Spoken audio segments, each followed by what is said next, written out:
기독교 신앙에 있어서 여러분 믿음, 구원, 우리 천국 가는 것, 또 사랑하는 것 중요한 개념이 많지만 또 그에 못지않게 중요한 것이 예수님의 재림, 마지막 심판, 우리가 그 종말을 바라보며 신앙생활을 하는 것, 그 재림 신앙이 우리 기독교의 굉장히 중요한 개념이 됩니다. 특별히 우리 교회가 속해 있는 기독교 대한성결교회에는 사중복음이라고 그래서요, 중생, 성결, 신유, 재림 이 네 개의 복음을 강조하는데요. 그 중에 맨 마지막을 차지하고 어떻게 보면 하나님의 창조와 구원이 완성되는 것, 그 재림 신앙을 가지고 신앙생활하고 또 목회하게 되어 있습니다. 이 재림에 관한 예수님이 다시 오신다, 그리고 그때에 마지막 심판이 있을 것이다, 이와 관련해서 이 세상에 많은 이단이 있어 왔습니다. 여기에 대해서 관심이 많은 거예요. 그래서 예수님이 언제 오신다, 또 어떤 사람들이 구원받는다, 이런 거와 관련해서 재림, 종말과 연관된 이단들이 이 땅에 많이 있어 왔고 지금도 많이 있습니다. 근데 왜 그런 이단들이 창궐했을까? 여러 이유가 있죠. 다른 걸 가지고도 이단을 만들 수 있는데 왜 이렇게 재림과 종말에 관해 그랬을까? 명확하게 그게 언제인지가 성경에 나와 있지 않기 때문에 그래요. 그러니까 서로 다른 주장을 할 수 있는 그런 빌미가 또 제공되었다, 이렇게도 생각할 수 있습니다. 예수님이 언제 오실지 우리도 요즘 궁금해하는지, 요즘 또 보면 그렇게 궁금해하지도 않으시는 것 같아요. 다 사는 게 바빠가지고 예수님이 오시든가 말든가, 우리 교인들은 안 그러리라 믿지만 마치 기독교인들도 그렇게 살아가는 것 같은 모습도 있습니다. 그러나 우리가 예수님의 재림을 생각할 때 늘 머릿속에 뒤따라오는 생각은 언제 오실까? 어느 때에 오실까? 예수님이 떠나신 지 얼마 안 될 때, 예수님이 부활하시고 승천하시고 얼마 안 된 이 초대교회에도 그런 궁금증이 팽배해 있던 그런 시대였다고 합니다. 그러니 바울도 그렇고 많은 사도들이 그것을 궁금해하고 예측하고 또 예상하는 사람들에게 그 때와 시기에 관해서 얘기한 본문들이 성경에 있어요. 오늘 저희가 읽은 데살로니가 5장 1절에서 6절도 그러한 내용이 담겨 있습니다. 그때나 지금이나 변함없는 건요, 정확한 때와 시기를 알 수 없다, 이거는 분명한 것 같아요. 바울도 오늘 그런 얘기를 1절에 하고 있습니다. 형제들아, 때와 시기에 관하여는 너에게 쓸 것이 없음은, 언젠지를 모르기 때문에 쓸 것이 없기도 해요. 그런데 2절에 보면 너희가 이미 알 것은 알고 있기 때문에 내가 두말할 필요가 없다, 이런 뉘앙스를 가지고도 이야기를 합니다. 왜 그런가 하면 적어도 뭘 알고 있었냐면 알지 못한다는 것은 갑자기 오게 되는 거예요. 예상하지 못한 때에 온다는 것입니다. 그래서 그것을 성경의 비유로 보자면 도둑같이, 밤에 들어오는 도둑같이 온다는 거예요. 요즘은 절도범들이 대낮에도 대범하게 도둑질을 하지만 과거에는 밤이 됐을 때, 전깃불도 없고 캄캄할 때, 그럴 때에 도둑들이 많이 들었잖아요. 그러니까 이거 아주 옛날이니까 밤에 들어오는 도둑으로 비유해서 그 도둑이 이르는 것처럼, 도둑이 오는 것처럼 그렇게 온다는 것은 너희가 이미 알고 있으니까 내가 때와 시기에 대해서는 말하지 않겠다. 다시 말씀드려요. 바꿔 말하면 알지 못하는 거예요. 언제 올지. 꼭 이 표현 때문에 그런 것이 아니라 이 표현이 나오게 된 배경에는요, 당시의 초대교회 성도들은 예수님이 언제 오실까를 예측할 때 그 부활절 전날 밤에 오실 거다. 왜? 예수님이 부활하신 날이 있잖아요. 그 안식일 다음 날. 그래서 우리는 그 날을 주일로 지키기도 하는데, 여러분 그 안식일 다음 날 예수님이 살아나셨기 때문에 또 오신다고 한다면 예수님이 부활하시던 날 전날 밤에, 왜 밤에 오니까 몰래 이제 갑자기 오셔야 되니까 부활절 전날 밤에 올 것이다, 이런 예측과 기대를 많이 가지고 있었다고 합니다. 아마 이제 그런 것이 상호작용을 해서 밤에 오신다, 이런 생각을 그 당시에 기독교인들은 가지고 있었다는 거예요. 근데 이런 시간적인 밤, 어두울 때, 이것만을 의미하는 게 아니라 그만큼 도둑처럼 몰래 온다, 갑자기 온다, 예상치 못할 때 오실 것이다, 이걸 초대교회 교인들이 거의 다 알고 있었다는 것을 오늘 이 바울의 말을 통해 1절과 2절을 통해 우리가 예측할 수 있습니다. 그렇게 오는데 그때는 언제냐? 좀 중요한 구절이 이 3절에 있어요. 그들이 평안하다, 안전하다 할 그때에 임신한 여자에게 해산의 고통이 이름과 같이 멸망이 갑자기 그들에게 이르리니. 여러분 이렇게 이르는데 그것을 피하지 못한다고 합니다. 좀 요 구절 하나로도요, 여러분 예수님의 재림에 관해 우리가 두 가지 정도 예측하고 알 수 있는 내용이 이 안에 담겨 있습니다. 정확한 날짜는 몰라요. 그러나 그 예수님의 오심은, 다시 오심은 어떤 것일 것이다. 이게 요 구절 안에 두 가지가 암시되어 있습니다. 첫 번째는 여러분, 평안하다, 안전하다 할 그때에 오신다는 거예요. 당시에 이 초대교회들이 막 전도하고 성장해 나가던 이때에는요, 로마의 지배를 받던 때잖아요. 문화적으로는 뭐 그리스 문화의 영향권에 있었다고도 볼 수 있지만, 이 로마의 속국으로 유대인들도 살아가고 있던 때였습니다. 자, 그런데 기원전 한 27년이니까 예수님이 이 땅에 오시기 전부터, 기원전 27년부터 한 200년가량의 기간을 역사적으로 여러분 그 로마인들의 시대 가운데 팍스 로마나 들어보셨을 거예요. 팍스 로마나. 그러니까 뭐 이게 평화로운 로마, 뭐 로마의 번영 이런 의미를 가지고 있대요. 그래서 가장 발전하고 가장 강성했던 때가 예수님 오시기 한 27년 전부터 예수님이 또 승천하시고 이후에 초대교회가 막 세워져 나가던 때 한 200년 기간 정도를 팍스 로마나라고 역사적으로 부른다고 합니다. 그래서 이때는 정치적으로 굉장히 로마가 안정돼 있던 때예요. 그리고 경제적으로는 번영하고 있던 때고요. 문화는 굉장히 발달하고 있던 때였다. 그러니까 살기 제일 좋은 때예요. 그러니까 이때의 초대교회가 자리를 잡았고 전도했고 성장해 나가고 순교도 하고 그러던 때가 팍스 로마나 시대라는 겁니다. 그래서 여기서 말하는 평안하다, 안전하다라는 건 개인의 삶에 대한 평가일 수도 있지만 당시의 시대상을 얘기하는 거예요. 그 시대가 평안하고 안전하고 행복하고 풍족하다. 오늘날 뭐 대한민국도 힘들다고 그러지만 우리 기도원에 오시는 분들도 우리 교회 교우들이랑 얘기하다 보면 어른들이 꼭 그 얘기하세요. 목사님, 예전에 비하면 너무 살기 좋아졌잖아요. 그래요. 먹을 게 풍족하고, 여러분 뭐 갈 데도 많고, 우리가 옷이 이제 안 입어서 버리지 낡고 해져서 옷을 버리는 경우는 거의 없습니다. 예전에는 그 뭐 꿰매서도 입고, 또 옛날 얘기하면 싫어하는 분들 계셔서 제가 좀 그렇지만 제 기억에도 그렇거든요. 낡으면 꿰매 입고 덧대 입고 하던 시절인데 요즘은 멀쩡해도 이제 그거 이제 그만 버리자 이런 얘기를 할 정도로 우리가 풍족한 시대를 살아가요. 마치 이 시대가 그랬다는 거예요. 바울이 편지를 쓰고 있던 시대가 팍스 로마나, 모든 것이 풍족하고 안전하고 번창하고 있던 시기에 바로 그때에 예수님이 오신다. 이것은 무슨 뜻인가 하면 예수님의 심판, 하나님의 심판이 있다고 예측하기 어려운 시대와 상황 속에 예수님은 갑자기 오실 수 있다. 이것이 예수님의 재림의 특징이라는 거예요.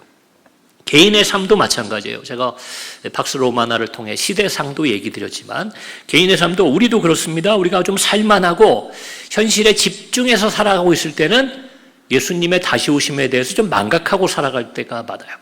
그래서 교회사를 통해 보면 역사적으로 언제 재림신앙, 재림신학이 발전하냐면 어려울 때, 전쟁이 있거나 고난이 있거나 남의 나라의 식민지, 우리나라는 언제겠어요? 기독교의 복음이 전해졌을 때 일제시대 때 재림신앙이 막 발전합니다. 현실에 기대할 것이 없고 현실에 좋은 것이 별로 없으면 빨리 이 세상 끝이 왔으면 좋겠다. 세상 사람들도 그런 말을 하잖아요. 내일 지구가 멸망했으면 좋겠다. 마치 그런 것처럼 기독교인들은 예수님의 재림을 고대했던 거죠. 그래서 박해를 받던 유대인들에게는 종교적으로 또 로마인들에게는 뭔가 정치적 법적으로 박해를 받던 당시의 초대교회 교인들도 이 예수님의 다시 오심을 간절히 기다리고 있었다는 거예요. 내세에 기대할 것이 없으니까. 우리의 삶이 살만하고 또 내가 집중해야 되고 열심히 해야 될 일들이 있을 때는 예수님의 재림을 망각하고 살아간다는 거예요. 그때에 우리 주님이 오신다. 이렇게 바울이 얘기하고 있는 거죠. 자, 두 번째 재림에 관한 가르침은 뭐가 있어요? 임신한 여자의 해산의 고통처럼 갑자기 온다. 이렇게 돼요. 갑자기 온다는 건 여러분 도둑같이 오는 것도 마찬가지고 우리가 방심할 때 평안하다 할 때 오는 것도 마찬가지인데 여기서는 특별히 어떤 비유가 나와요? 임신한 여인이 그 해산의 고통, 우리가 뭐 산통이라고도 하죠. 그래서 진통이 갑자기 옵니다. 아이를 낳아보신 분들도 가정 안에서 내가 직접 낳지 않아도 이제 그런 가족 가운데 애를 태어나던 경험들을 기억하시는 분들은 아실 거예요. 갑자기 진통이 오면 빨리 병원으로 가야 되죠. 예측하지 못할 때 진통이 와요. 그리고 이제 고통 가운데, 통증 가운데 해산하게 되죠. 자, 물론 여기도 갑자기 온다라는 것도 이 안에 의미가 담겨 있지만 저는 왜 하필이면 바울이 성경이 임신한 여인으로 비유했을까? 여러분, 그래도 예측하고 기대하고 있던 일이라는 거예요. 적어도 임신하고 어느 정도 기간이 되고 이제 얼마 되지 않아서 아이가 태어나겠구나, 이 정도의 예측을 하고 있던 사람에게 오는 것이 이 해산의 고통이잖아요. 그러니 예수님의 재림은 기대하는 자들 그리고 예측 가능한 상황에서 이루어진다라는 것을 얘기합니다. 그래서 성경도 얘기하고 예수님도 그런 얘기를 하셨죠. 때를 분별하라, 이런 얘기를 합니다. 우리가 임신하면 알잖아요. 정확히 몇 월 며칠, 요즘 예정일 같은 거 딱 정해주고 또 수술로 아이들을 꺼내는 경우가 많으니까 또 정해진 날짜에 이렇게 아이가 태어나지만 정확한 날짜는 아니지만 대략적으로 우리가 한 10달 정도 되면은 한 9달, 만으로 9달 정도 지나면 아이가 나온다, 예측이 되잖아요. 예수님께서 이 자연을 보든 시대를 보든 그런 걸 통해서 이 해산의 날처럼 내가 다시 올 날을 너희가 알 수 있다, 마지막 때를 너희가 알 수 있을 거다, 이렇게 얘기했다는 거예요. 그래서 갑자기 우리가 방심할 때 전혀 예측하지 못한 시간에 오시는 것 한 가지, 또 하나는 그럼에도 불구하고 결국 오신다는 것을 우리가 예상하고 기대하고 있어야 된다는 것, 이 두 가지가 이 3절 말씀 가운데 담겨 있습니다. 자, 그러나 이제 3절의 끝부분에 보면 결코 피하지 못하리라 하면서 멸망이란 단어가 그 앞에 나와요. 이건 누굽니까? 예수님의 심판 재림, 예수님 다시 오실 때 영원한 지옥으로 들어가게 되는 사람, 영원한 죽음을 맞이하게 되는, 심판을 받을 때 예수님의 비유로 말하자면 여러분 누굽니까? 염소의 자리로 가는 사람들, 그리고 가라지가 되는 사람들, 그 사람들에 대해서 여러분 멸망이 임하게 되는데 아무도 피할 수 없다, 이렇게 얘기하고 계신 거예요. 저 이렇게만 읽으면 좀 무섭지 않습니까? 우리는 어떡하나, 예수님 오시면은 나는 어떻게 될까? 우리들에 대한 얘기는 그 다음에 나오는 거예요. 4절부터 나옵니다. 형제들아, 너희는 어둠에 있지 아니하매, 우리는 어둠에 있지 않다고 일단 얘기합니다. 그래서 그날이 도둑같이 너희에게 임하지 못하리니, 여러분 보세요. 분명히 앞에는 도둑같이 이른다고 그랬어요. 밤에 오는 도둑같이 임한다. 그리고 우리가 방심할 때 평안하다, 안전하다 할 때 온다는 거예요. 그런데 도둑같이 임하지 못한다. 1절, 2절에서 얘기한 거하고 4절 와서 바울이 다른 얘기를 하는 거예요.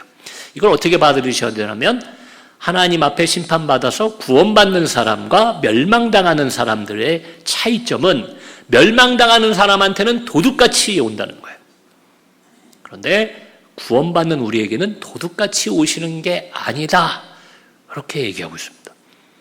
자, 왜 그럴까? 오늘은 그 이야기만 드리면 짧게 마치려고 그래요. 이따가 우리 점심도 많이 먹어야 되는데 짧게 끝내려고 합니다. 덥고 여러분 힘드신데 이 얘기만 드리면 되는 거예요. 근데 이 얘기는요, 이 기독교 신앙 재림신학으로 볼 때 때와 시기는 모르지만 우리는 그때를 분별할 수 있다, 이런 의미가 담겨 있는 것인데요. 제가 이런 재림에 관한, 종말에 관한 얘기 나올 때마다 기도원에서도 우리 교회에서도 여러 번 말씀드려서 여러분 알고 계시는 게 있을 겁니다. 우리 기독교 신앙 가운데 임박한 종말론, 예수님이 곧 오신다, 이런 믿음이 있거든요. 여러분, 예수님이 곧 오신다 하고서는 지금 이 바울도 지금 그렇게 얘기하고 있는데 오셨나요? 안 오셨나요? 안 오셨어요. 한 2000년 동안 안 오신 겁니다. 내가 다시 올게 올라가셨는데 2000년을, 거의 2000년가량 안 오셨어요. 그러면 이제 곧 오시겠지. 근데 우리만 그렇게 생각하는 게 아니라 여러분 교회사 속에 모든 교인들이, 모든 목회자들, 또 사제들이 곧 오신다, 곧 오신다 했는데 아직 안 오셨어요. 그럼 이제 진짜 오시겠지. 여러분, 근데 이런 얘기 제가 들었습니다. 1년 뒤에 오시든 1000년 뒤에 오시든 여러분 우리한테는 곧 오시는 거다, 제가 그 얘기를 드렸어요. 중세 기독교인들한테도 그래요. 종교개혁자들한테도 그래요. 바울에게도 예수님은 곧 오시는 겁니다. 왜라고 말씀드렸어요? 바울이 지금 2000년을 사는 게 아니라, 바울은 이런 편지들을 쓰고 얼마 되지 않아 순교하고 지금은 어떤 상태입니까? 성경에서는 잔다라고 얘기해요. 언제 눈을 떠요? 예수님이 다시 오실 때. 그러면 바울이 눈을 딱 뜨면 어떻게 되는 거예요? 눈 깜짝했더니 예수님 오시는 겁니다. 곧 오셨네. 예수님은 2000년을 안 오시고 앞으로도 1000년 뒤에 오실지 저는 알 수 없어요. 그러나 저와 여러분이 이 땅에서 오래 산다 해도 여러분 뻔한 인생이잖아요. 우리에게는 곧 오시는 주님이 맞는 겁니다. 예수님이 내일 오실 수도 있지만 내 생명이 언제까지일지도 모르기 때문에 우리는 자고 있다 깨면 예수님 오시는 거예요. 예수님 오시면 깨우는 거예요. 그때는 어떻게 된다고요? 먼저 무덤에서 자던 자들이 일어나고 또 땅에 있던 자들도 들림을 받는다. 이게 계시록과 여러 군데 나오는 이야기입니다. 그러니까 여러분 곧 오시는 거예요. 만약 2000년 동안 안 오셨다?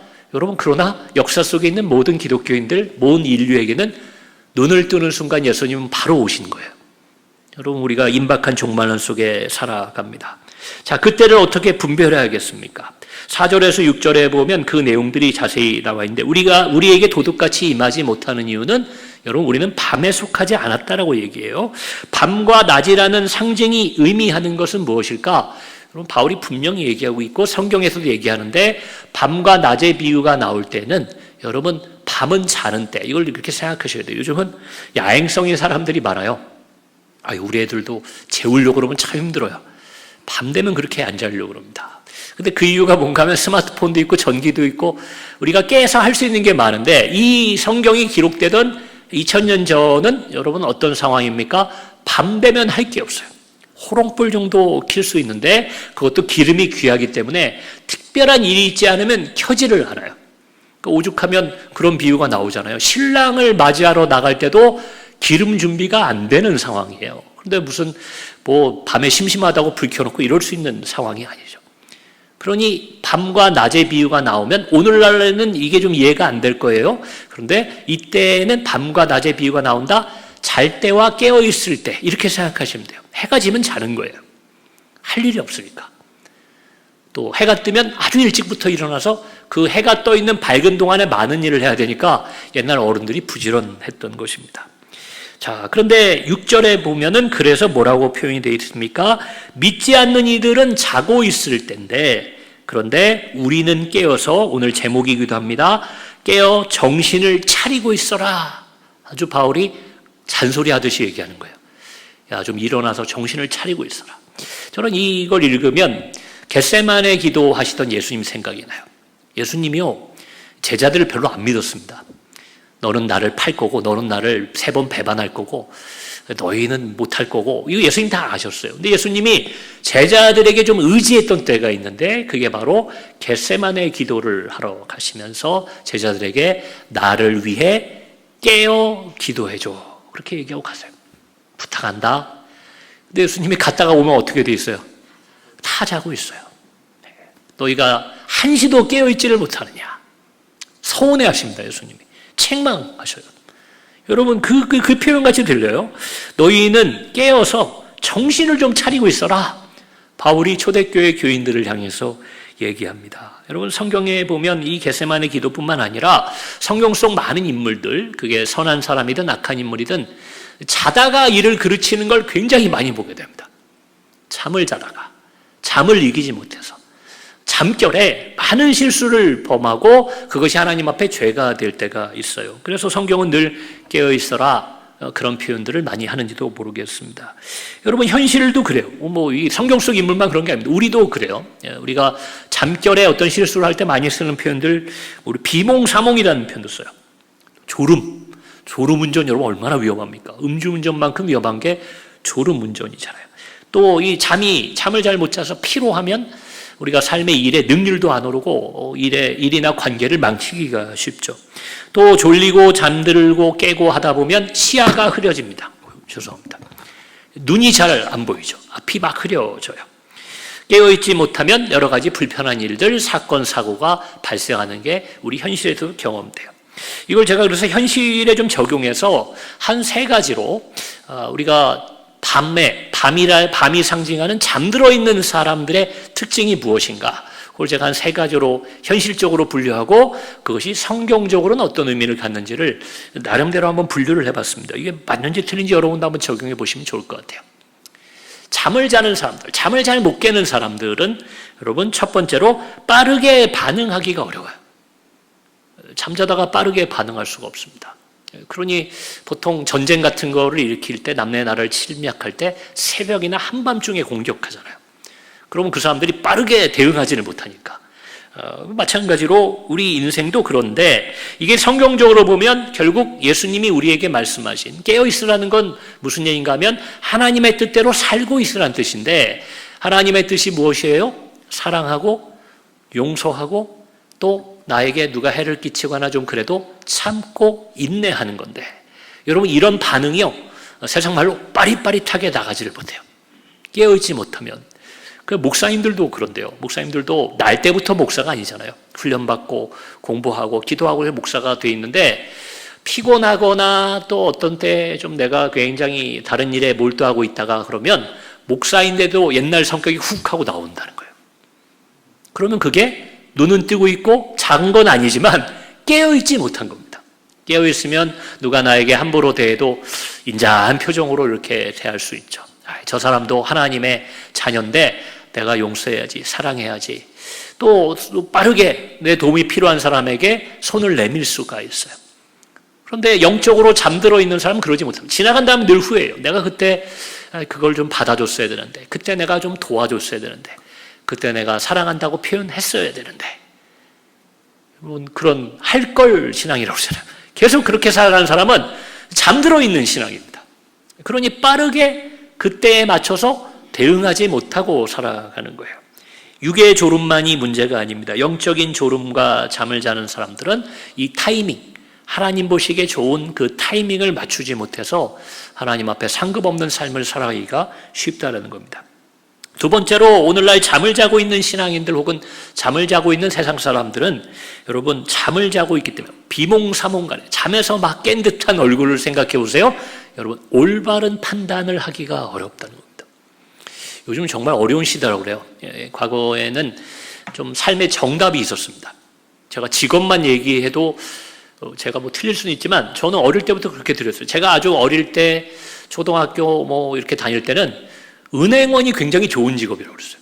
뭐 지금도 그게 나쁜 직업이라는 건 아니지만 제일 좋은 직업 그 뭐 은행원. 왜냐하면 이제 돈을 만지는 직업에서 그런지 몰라도 은행 다니는 분들은 그러면 양복 탁 입고 또 힘도 있고 능력도 있고 대출 이런 것도 막 해줄 수 있으니까 은행원이 좋다고 그랬던 것 같아요. 제가 대학을 졸업할 무렵에 친구들이 저야 신학대학원을 갔지만 취업할 때 볼 때는 대기업을 그렇게 좋아했어요. 뭐 다 아시는 이름이니까 이름을 대면 뭐 현대, 뭐 대우, 또 삼성, 후발주자인 삼성. 요즘은 뭐 삼성이 최고가 됐지만 그런 대기업을 가는 게 제일 좋은 직장이었습니다. 근데 언젠가 한 10년 전에는 여러분 어떤 직업이 최고였나요? 공무원. 우리 성도님들 중에도 우리 공무원 은퇴하신 분도 계시지만 여러분 공무원이 최고다 그랬어요. 요즘은 또 공무원이 아니래요. 요즘은 뭔가요? 그러니까 우리 애들한테 물어보니까 유튜버래요. 유튜버. 혹은 또 누가 농담을 그러시더라고요. 돈 많은 백수가 최고의 직업입니다. 그러더라고요. 돈은 어떻게 많아질 수 있어요? 어찌든 일을 해야 될 텐데. 그런데 오늘날은요, 여러분 이렇게 말하기가 어렵다는 거예요. 하나의 직업이 좋습니다라고 말하기에는 여러 다양한 직업, 정답이 없는 시대예요. 아이들이 뭐 청년들이 대학을 가려고 그럴 때도 그렇다면서요. 과거에는 뭐 교과서 중심으로 하면 된다. 어디 학원, 강남에 학원 다니면 된다. 요즘은요, 정답이 없대요. 어떻게 내가 공부해서 어떤 대학을 어느 나라에 무슨 과를 갈 거냐에 따라 다 다르게 공부를 해야 된대요. 여러분 이런 시대를 우리가 살아갑니다. 그러니 뭐가 중요해집니까? 이젠 누구의 말을 따라가는 게 아니라 내가 판단해야 돼요. 세상적으로 잘 살기 위해서도 판단해야 되지만 하나님이 원하시는 삶이 뭐냐? 마지막 심판 때에 우리가 구원에 이르게 되는 주님 앞에 칭찬받게 되는 선택이 인생의 선택들이 무엇인지를 우리가 판단해야 되는데 영적으로 자고 있으면 안 된다는 거예요. 여러분 중요한 계약을 해야 되는데 예를 들어 부동산 계약을 한다든지 사업 계약을 하는데 졸면서 하는 분 계실까요? 없어요. 자다가도 졸음이 오다가도 정신 번쩍 들 거예요. 계약서 읽고 여기 사인하세요. 그러면 꼼꼼하게 체크하고 2번, 3번 점검하겠죠. 근데 여러분 하나님의 뜻대로 살아가기 위해서도 우리가 깨어있지 않으면요. 돌아보니 하나님을 대적하는 삶을 사는 거예요. 돌아보니 하나님과 상관없는, 교회는 왔다 갔다 했는데 하나님과 상관없는 삶을 살아왔다라고 후회하는 분들을 제가 기도원 사역하면서 그런 고백을 많이 들어봤습니다. 여러분 깨어 계셔야 되는 이유가 여기에 있어요. 첫 번째, 빠르게 반응해야 돼. 하나님 뜻에 빠르게 반응해야 되고, 두 번째, 올바르게 분별하고 판단하고 선택해야 됩니다. 세 번째로는 여러분, 깨어 있어야 들을 수 있어요. 여러분 이걸 아셔야 돼요. 자고 있으면요, 불러도 잘 모릅니다. 그리고 그 소리에 정신 들여도 우리가 뭐라고 그래요? 뭐라고 그랬어? 이렇게 되죠. 잘 못 알아. 잘 안 들려요. 육의 잠을 자고 있을 때는 육의 목소리를 잘 못 듣는 거지만, 여러분 영적으로 자고 있으면 성령의 음성을 듣지 못합니다. 듣지 못하니까 알지 못해요. 알지 못하니까 여러분 말로는 내가 주의 뜻에 순종하는 삶을 살겠습니다 말하지만, 알지 못하고 듣지 못했는데 어떻게 그 뜻을 따라 살아갑니까? 여러분 깨어 있어야 그 소리가 들린다는 거예요. 그래서 이걸 정리하면, 여러분 우리가 깨어 있다는 것은 언제 어디서나 내가 하나님의 뜻대로 하나님이 기뻐하시는 대로 살겠다라는 살짝의 긴장감이 우리 삶에 있어야 된다. 누구를 만나든 가족들과 편안한 자리에 있어도 막 긴장하고 스트레스 받으라는 게 아니라, 내 안에 계신 성령의 음성과 또 평상시의 신앙생활을 통해 알고 있는 하나님의 말씀이 내 삶을 이끌어 가도록 깨어 있어야 된다는 거예요. 몸은 깨어 있어요. 잠은 조금 자고 부지런히 돌아다니는데 영적으로 자고 있으면 여러분 하나님의 눈에는 그건 죽은 사람이 된다는 거예요. 그래서 예수님이 이 땅에 오실 때 여러분 우리가 정말 계속 잠 안 자고 깨어 있어야 되는 그런 의미 아니라는 건 아시잖아요. 우리가 자다가 예수님이 오셨더라도 우리의 삶이 늘 깨어 있었기 때문에 우리는 기쁨으로 주님을 맞이할 수 있는 것이고요. 아무리 부지런하고 열심히 살고 있었더라도 예수님 오셨을 때 예수님 왜 벌써 오셨어요? 이러면 안 되죠. 왜 오셨어요? 이러면 더 안 되죠. 여러분 그때 그 두려움이 우리 안에 있어야 될 줄로 믿습니다.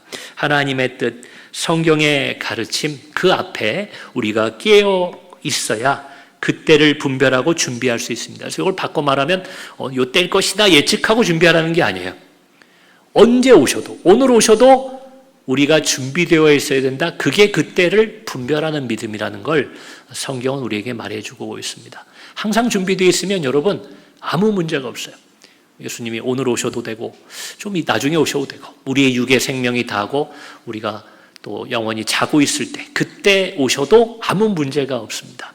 그렇게 살아가시는 여러분, 그래서 예수님의 재림을 망각하지도 마시고요, 예수님의 재림을 너무 두려워하지도 마시고 평안과 기쁨 가운데 그날을 고대하는 우리 하나님의 자녀들이 되었으면 좋겠습니다.